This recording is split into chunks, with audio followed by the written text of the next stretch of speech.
장점들이 분명히 존재를 해요. 정비사업 절차가 단순화가 되어 있습니다. 분양가를 좀 높게 책정할 수 있는 지역들이 좀 사업성이 높다라고 평가가 되고 있거든요. 재개발 해제 지역에서 많은 발생들이 일어나요. 훨씬 더 사업을 진행하는데 조금 수월한 그런 부분이 아닌가.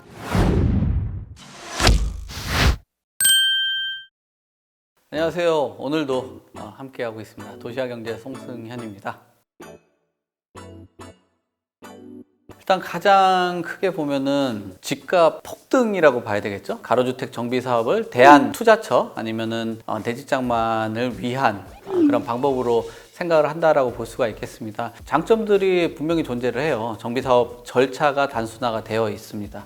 그러니까 안전진단이 강화가 되다 보니까 재건축 추진하는 데 있어서는 굉장히 어려움을 갖고 있거든요. 근데 가로주택 정비 사업은 안전진단을 거치지 않는다라는 게 큰 장점이라고 보여지고요. 또 건축심의나 도시계획 심의 절차가 통합적으로도 진행이 되고 사업 시행 인가와 관리처분 인가도 한 번에 사업을 진행하다 보니까 굉장히 간소화가 되어 있어요. 10년 정도 소요가 되는 정비 사업 대비해서 뭐 한 2, 3년 정도면 진행이 가능하기 때문에 관심이 좀 많은 것 같고요. 또 재건축 정비 사업 같은 경우는 토기과열지구내 분양을 할 경우에는 조합원 같은 경우 5년 동안 당첨이 제한되어 있죠. 그러나 가로주택 정비 사업은 재당첨 제한에 걸리지 않는다라는 거, 이런 것들이 큰 부분이 있을 것 같습니다.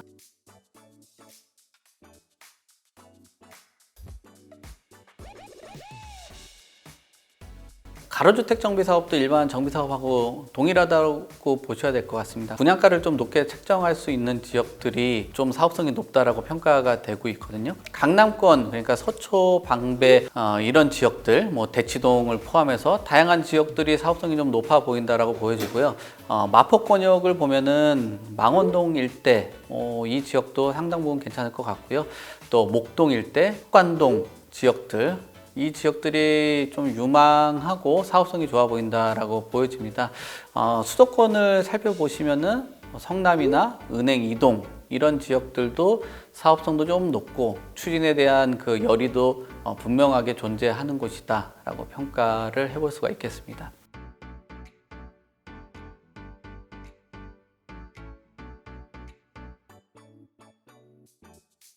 부동산 시장에서 이 가로주택 정비 사업이 많이 일어나려고 하는 지역들을 보면은 재개발 해제 지역에서 많은 발생들이 일어나요. 그러니까 기존에는 재개발을 해야 되겠다라고 추진을 했었는데 사실상 사업이 그때 말로 엎어지다 보니까 좀 또 다른 출구를 찾으려고 노력을 하는 것으로 보여집니다. 뭐 재개발하는 데 있어서 추진위 구성이나 구역 지정이 필요 없고 또 1년 남짓이면은 착공이 가능하다라는 유혹을 갖고 뭐 다양한 뭐 광고들, 뭐 블로그라든지 이런 것들로 노출을 시키면서 뭐 사업을 진행을 하거나 좀 현혹을 시켜서 매매를 성사시키는 경우들이 있다라고 보여지고요.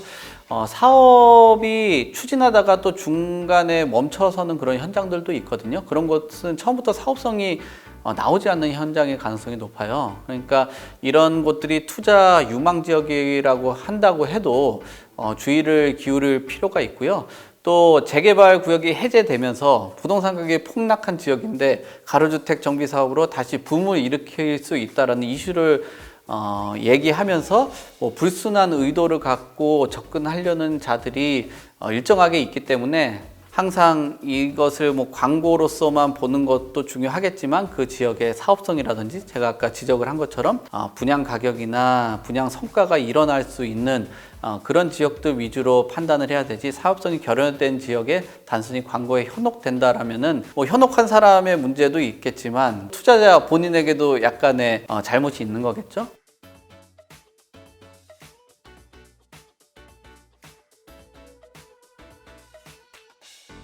분양성이 있어야 된다라고 말씀을 드리는 건데요. 조합원 세대를 제외를 하고 나서 그 일반 분양분 가지고 사업을 진행을 하는데 사업비를 충당을 해야 된단 말이에요. 그 안에 보면은 공사비라든지 뭐 신탁 비용이나 정비업체에 대한 보수비, 또 PM비, 뭐 분양 경비 이런 다양한 항목들의 비용들이 발생을 한단 말이에요. 근데 일반 분양분의 가격이 너무 낮게 측정이 된다면 분양 매출에서 충당할 수 있는 비용들로 발생하는 것은 한계가 있기 때문에 조합원들의 추가 분담금이 높아지게 되고 또 사업성이 결여가 되기 때문에 사업 가능성 또 성공 가능성이 낮아지게 된다. 또 조합원 수가 적고 또 정형화된 그런 노후 건물들을 보고 판단을 하시는 게 좋을 것 같습니다. 평수가 동일하고 하다 보면은 이해관계나 이런 부분들이 조금 해결하는 데 있어서 굉장히 좀 편리할 것으로 보여지고요. 또 저층으로 노후 빌라 단지 같은 경우는 비슷한 규모의 비슷한 금액대가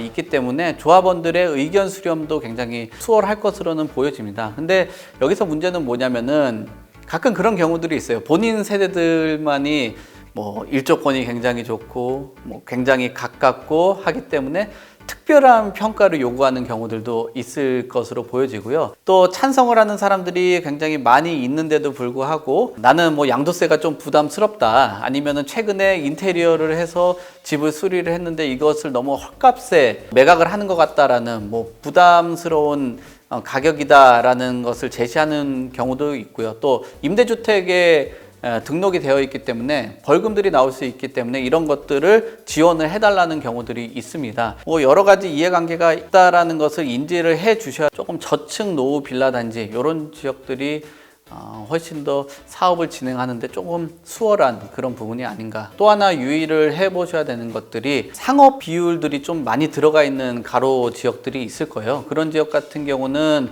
종전 자산하고 종후 자산에 대한 평가 이런 것들에 대해서 반발심이 굉장히 크기 때문에 사업하는데 굉장히 난관이 많이 있기 때문에 좀 주의를 해 보실 필요가 있습니다.